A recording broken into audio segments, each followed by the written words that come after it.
অধ্যাপক নিত্যানন্দ মুখোপাধ্যায়ের 103তম জন্মবার্ষিকী পালিত হয় রামগোপাল মঞ্চে। স্মারক বক্তৃতা দেন বিশিষ্ট সাহিত্যিক তপন বন্দ্যোপাধ্যায় ও প্রাক্তন উপাচার্য ডক্টর তপতী মুখোপাধ্যায়। 3 বিশিষ্ট সংস্কৃত অধ্যাপকদের সম্মাননা প্রদান করা হয়।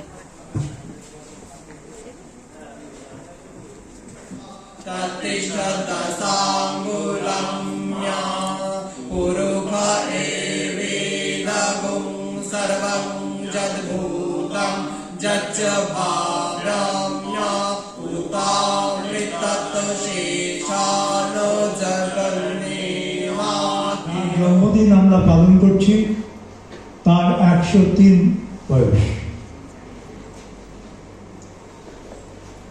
একটি কিশোর 14 বছর বয়সে একটি বীজ পতন করলেন তার পিতার হাত ধরে, তার অগ্রজদের হাত ধরে। সঙ্গে রইলেন হাওড়ার এবং কলকাতার কিছু বিদগ্ধ পণ্ডিত মানুষ। হাওড়া সংস্কৃত সাহিত্য সমাজ আজকে 89 বছর দেখতে পাচ্ছে, যার অবদানে পণ্ডিত নিত্যানন্দ মুখোপাধ্যায় স্মৃতিতীর্থ, এই পরিচয়ে তিনি নিজেকে বেশি স্বচ্ছন্দ মনে করতেন।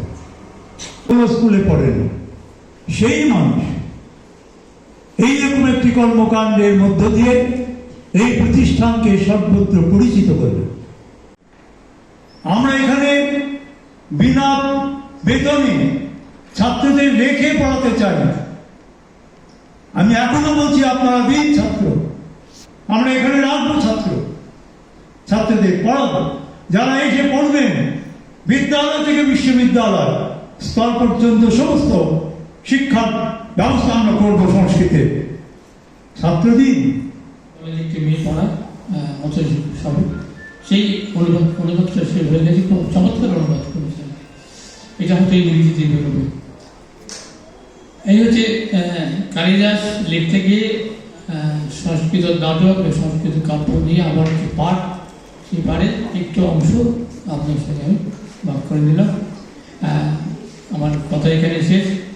আপনারা সবাই ভালো থাকবেন। খুব বেশি জন্মায় না, তার 103 বছরের অনুষ্ঠানে সমবেত হতে পেরে আমি দেবুদাকে আন্তরিক কৃতজ্ঞতা, শব্দটা এখন ক্লিশে হয়ে গেছে, আমি কি বলবো, আন্তরিক শুভেচ্ছা জানাচ্ছি আমাকে এই অনুষ্ঠানে আমন্ত্রণের জন্য। রবীন্দ্রনাথ থেকে, বিদ্যাসাগর থেকে এক বাঙালি বুদ্ধিজীবী যখন সংস্কৃতকে অবলম্বন করে, যেটাকে পরিভাষায় আমরা বলি হিন্দু রিভাইভালিজম বা পাশ্চাত্যের ঔদ্ধত্যের বিরুদ্ধে, মেকলের ঔদ্ধত্যের বিরুদ্ধে প্রতিস্পর্ধী হিসেবে গড়ে তুলছে, সেটা সাধারণের এত যা অগম্য ছিল ভাষার দুরধিগম্যতার কারণে, এবং যেটা একটা মুষ্টিমেয় পণ্ডিত সম্প্রদায়ের মধ্যে সীমাবদ্ধ ছিল, সেটাকে সর্বসাধারণের প্রচার করার জন্য রামমোহন, আমরা জানি, 6টা উপনিষদের অনুবাদ করেছিলেন।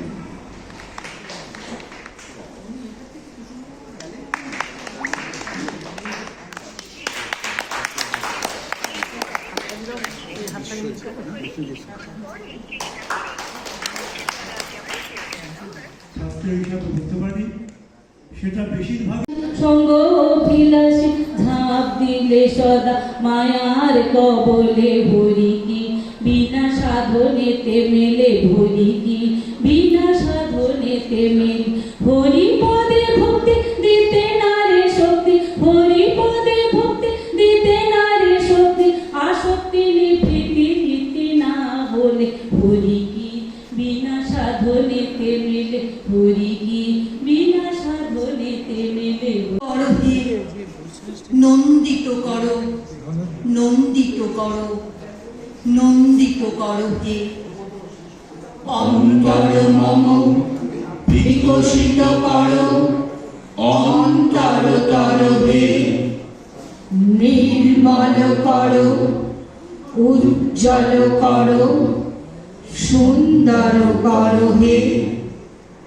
হে যক্ষ, তোমার প্রেম ছিল বন্ধ করুকের মতো, একান্তে প্রেয়সী তব সঙ্গে যবে ছিল অন্য।